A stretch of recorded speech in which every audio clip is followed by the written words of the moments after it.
ये परफॉर्मेंस जो हमारा है यही हमारी ताकत है, शक्ति है। तो ये आवश्यक ही है, क्योंकि आप धंधा करने आए हो तो आपके मीडिया में आपकी टीआरपी बढ़नी चाहिए, तो हमारी टीआरपी क्यों नहीं बढ़नी चाहिए? तो मुझे लगता है कि politics is a instrument of socio economic reform. अभी मेरा टोल का इनकम 40,000 करोड़ है और 2024 जब खत्म हो जाएगा तो हमारा टोल का इनकम 1,40,000 करोड़ है। और मैं आपको आह्वान करता हूँ, पत्रकारों को, पुलिस वालों को, सरकारी नौकर को, इंश्योरेंस पेंशन को, सबको, कि पैसा NHI में इन्वेस्ट करो। मैं आपको 8.2% पर ईयर ब्याज दूंगा और ब्याज हर महीने में तुम्हारे अकाउंट में जमा करूंगा।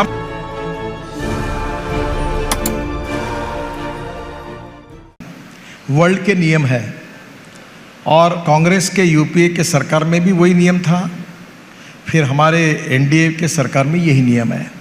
जब एक लेन होती है तो उसको 1 किलोमीटर कहते हैं और ये हिसाब अनेक सालों से चल रहा है, ये वर्ल्ड स्टैंडर्ड है। उसी के प्रकार से हमारा एवरेज है। पिछले साल हमारा 38 किलोमीटर था, अब इस साल मार्च तक कितना होता है, थोड़ा सा कम हो रहा है, अभी कितना होता है मैं बता नहीं पाऊँगा, पर मेरा टारगेट है 60 किलोमीटर पर डे। और मैं जब मंत्री बना तब एक समय ऐसा था कि 2 किलोमीटर पर डे तक UPA की सरकार में सड़क निर्माण का कार्य उस महीने में आया था, पर अभी उस समय 12 तक था। आज हमारा करीब हुआ और हमने 6 वर्ल्ड रिकॉर्ड बनाए। 6 पहली बार इस देश में 6 वर्ल्ड रिकॉर्ड हमारे रोड मिनिस्ट्री ने बनाया, जिसका क्रेडिट मुझे नहीं है, हमारे इंजीनियर्स और कॉन्ट्रैक्टर सब ने मिलकर किया।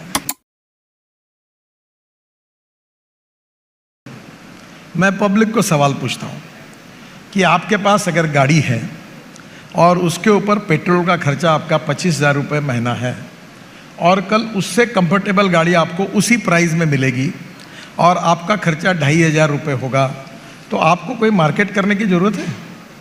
ई स्कूटर, ई ऑटो रिक्शा, ई बाइक, ई बस, अब ई कार।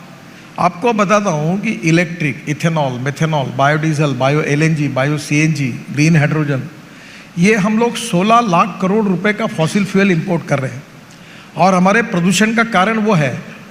और हमारे देश में हमारा किसान अब अन्नदाता नहीं ऊर्जादाता बन रहा है। हम पेट्रोल में 20% इथेनॉल डाल रहे हैं, धीरे धीरे ग्रीन हाइड्रोजन किसान बनाएगा। और मैं आपको बताता हूँ, इलेक्ट्रिक में इतना हुआ कि मैं जब कहता था, आज मैं नाम नहीं बता सकता आपको, ये बड़े बड़े ऑटोमोबाइल मैन्युफैक्चरर मुझे कहते थे कैसे संभव होगा, कैसा होगा, आप एकदम कह रहे हो, समय लगता है। एक बड़े उद्योगपति ने मुझे कहा, ऑटोमोबाइल पहले 5 में है, कि आप जब ये ई व्हीकल की बात करते थे हमने आपको सीरियसली नहीं लिया, क्योंकि हमारा विश्वास था कि ये हो नहीं सकता, पर अब हमको लगता है कि वी मिस द बस। और आज इंडियन ब्रांड्स ऐसे हैं कि जो इलेक्ट्रिक व्हीकल को प्रायोरिटी दे रहे, फैक्ट्री 4-4 हज़ार करोड़ रुपये इन्वेस्ट करके लिथियम आयन बैटरी की फैक्ट्री डाल रहे हैं और उसका जो सेल है वो 350% बढ़ा है। और आने वाले समय में ई व्हीकल इतने बढ़ेंगे। अभी हाइब्रिड आ गया जी, ये मालूम है, टोयोटो की एक कैमरी करके गाड़ी थी, उसमें पेट्रोल डालने के बाद 60% पेट्रोल और 40% इलेक्ट्रिक तैयार करती थी। अब टोयोटो की पूरी गाड़ियाँ आ रही जो 100% इथेनॉल, फ्लेक्स इंजन। इथेनॉल का रेट 60 रुपये, पेट्रोल का रेट 120 रुपये, और फिर वो 40% बिजली तैयार करेगी तो पेट्रोल का रेट आएगा 25 रुपये लीटर। फिर मेरे पास ग्रीन हाइड्रोजन की गाड़ी है घर पे, ग्रीन नहीं है, हाइड्रोजन की गाड़ी है जी जी। हाइड्रोजन ये फ्यूचर का फ्यूल है। हमारी रेलवे के इंजन, हवाई जहाज, हमारी ट्रक, हमारी बसेस, हमारी इंडस्ट्री उस पर चलेगी। और आने वाले समय में हमारा देश ऊर्जा को आयात करने वाला नहीं, उसको निर्यात करने वाला भारत देश बनेगा, ये मेरा विश्वास है। देखिए, पहली बात तो ऐसे कि लिथियम आयन बैटरी कॉस्टली है, उसकी cost per kilowatt per hour $150 थी, आज वो कॉस्ट $115 हुई है। और 1 साल के अंदर, ये मेरा अजम्पशन है कि उसकी कॉस्ट $100 पे आएगी। तो पेट्रोल की गाड़ी और इलेक्ट्रिक की गाड़ी की कीमत, इलेक्ट्रिक बस और डीजल बस की कीमत सेम होगी। और इसलिए मैं आपको बताता हूँ कि हमारे देश में 400 स्टार्टअप है। अब आप आश्चर्य करोगे कि बजाज, TVS और हीरो ये 50% 2 व्हीलर एक्सपोर्ट करते हैं। अब लखनऊ में, कानपुर में छोटे छोटे 400 स्टार्टअप, यंग टैलेंटेड इंजीनियर, और वो बनाते, उनने क्या होशियारी कि बजाज, TVS के मैं सबके स्कूटर में लॉन्च करता हूँ नई बनने के बाद। प्रोत्साहन देने के लिए। तो अभी उन्होंने 125 किलोमीटर की लिथियम आयन बैटरी लगाई। तो ये जो स्टार्टअप तैयार हुए उन्होंने 60 किलोमीटर की बैटरी लगाई। अब क्या हुआ कि उन्होंने एक अध्ययन किया कि हर व्यक्ति दिन में, पूरे दिन में मैक्सिमम 24 to 26 किलोमीटर गाड़ी चलाता है। तो 60 की ज़रूरत नहीं, तो कॉस्ट कम कर दी। तो 70,000 में जो छोटे सफाई कामगार, कांस्टेबल, गरीब लोग वो इलेक्ट्रिक व्हीकल लेने लगे। तो 400 स्टार्टअप शुरू हुए। हिंदुस्तान में टैलेंटेड यंग इंजीनियर्स की कोई कमी नहीं है। इतना अच्छा स्टार्टअप काम कर रहे हैं कि मैं आपको बताता हूँ, मैं कोई देश का नाम नहीं लेता, पर आप मेरी बात को समझ लेना। हिंदुस्तान इसके बाद वर्ल्ड में इलेक्ट्रिक व्हीकल में, अभी हमारे ऑटोमोबाइल इंडस्ट्री का वॉल्यूम 7.5 लाख करोड़ से है, और मैं 5 साल के अंदर उसको 15 लाख करोड़ रुपए करना चाहता हूँ। वर्ल्ड की सब ब्रांड, एक आधे को छोड़ दो, सब ब्रांड हिंदुस्तान में है। और आज मैं शिपिंग मंत्री था, ये मुंबई में रो पैक्स चालू हो गया। इसमें एक जहाज आता था, चेन्नई से गाड़ियाँ यहाँ आती थी और मारुति की गाड़ियाँ कांडला से उधर जाती थी। तो अब बड़े प्रमाण पर हिंदुस्तान ट्रैक्टर, बसेस, स्कूटर, मैंने जैसे बताया 2 व्हीलर 50% एक्सपोर्ट हो रहे हैं। और मैं आपको बताता हूँ 5 साल के अंदर हिंदुस्तान ऑटोमोबाइल मैन्युफैक्चरिंग में वर्ल्ड का नंबर 1 देश बनेगा। अभी एक छोटी सी बात, 2 मिनट में, पहले इसमें चाइना था, चाइना पहले नंबर पर, दूसरे नंबर पर अमेरिका और तीसरे नंबर पर जापान और चौथे पे इंडिया। आज मुझे बताते हुए खुशी हो रही है कि हमने जापान को पीछे डाला है, हम तीसरे नंबर पर आए और जापान हमसे पीछे गया है, और जल्दी ही हम नंबर 1 पर जाएंगे। और ये इंडस्ट्री जो है, इसमें सबसे महत्वपूर्ण बात है कि राज्य सरकार और भारत सरकार को सबसे ज़्यादा जीएसटी देने वाली ये इंडस्ट्री है। इस इंडस्ट्री ने 4.5 करोड़ जॉब क्रिएट किए हैं, और जब ये 15 लाख करोड़ की होगी तो 9 करोड़ जॉब्स क्रिएट करेगी। तो मुझे लगता है कि अब इसमें काफ़ी अच्छा काम हो रहा है, और आत्मनिर्भर भारत बनाने में और प्रदूषण को कम करने में ये इंडस्ट्री बहुत बड़ा योगदान देगी।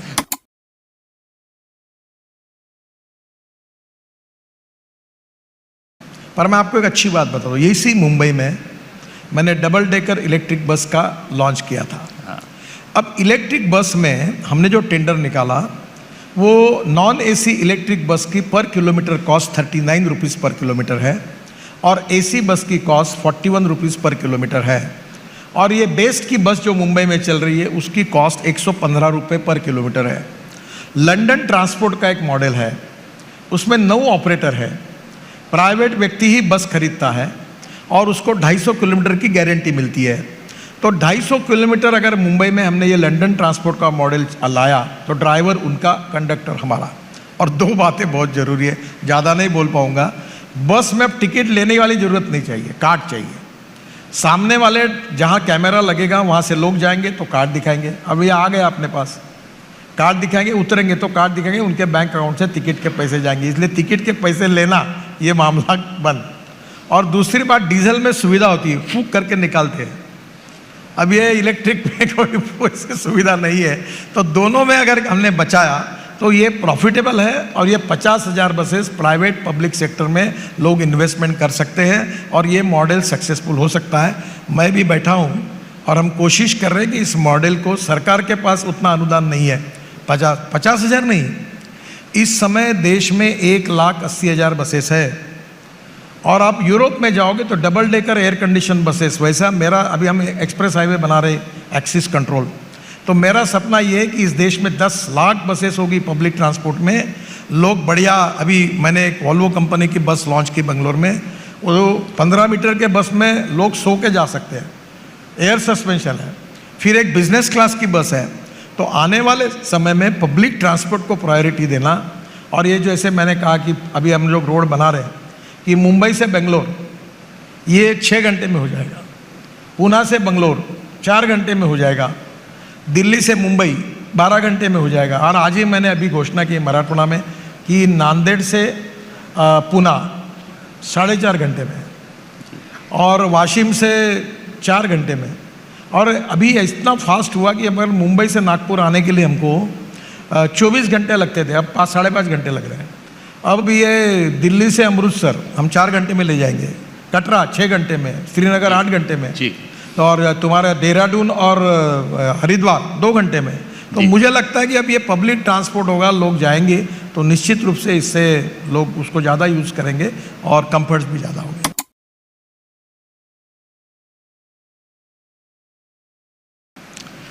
देखिए, मैं एक सोच रखकर, मैं कन्विक्शन ओरिएंटेड पॉलिटिशियन हूँ, मैं पावर ओरिएंटेड नहीं हूँ। मैं जब 11वीं में था तो जयप्रकाश जी का आंदोलन शुरू हुआ था और उसी समय मैं उस आंदोलन के साथ विद्यार्थी परिषद आरएसएस के साथ मिलकर राजनीति में आया हूँ। और मैं मानता हूँ कि politics is the instrument of socio economic reform और मुझे बहुत काम करने का मौका मिला। अब मैंने बड़े बड़े टनल बनाई, रोड बनाए, ब्रिज बनाए। वर्ली बांद्रा उस समय का है, मुंबई पुणे बना, अभी तो ऐसे 50 हाईवे में बना रहा हूँ।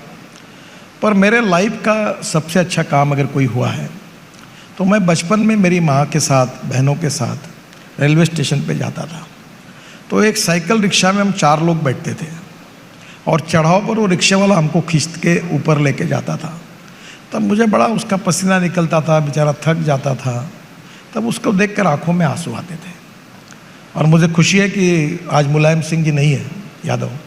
मैंने जब एक बिल लाया था तो मुलायम सिंह जी ने कहा था कि डॉक्टर राम मनोहर लोहिया कहते थे कि मैं जीवन भर इस रिक्शा में नहीं बैठूंगा, ये मानवीय शोषण का प्रतीक है।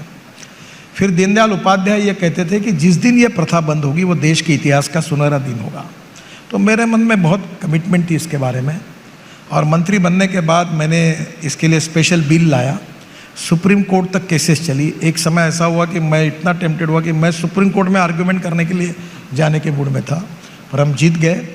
मैकेनिक्स ड्रिवन ई रिक्शा ये बिल आया और आज मुझे खुशी है कि 1 करोड़ लोग इस देश में, बिहार, यूपी, सब नॉर्थ ईस्ट, आदमी आदमी को धोने का काम करता था।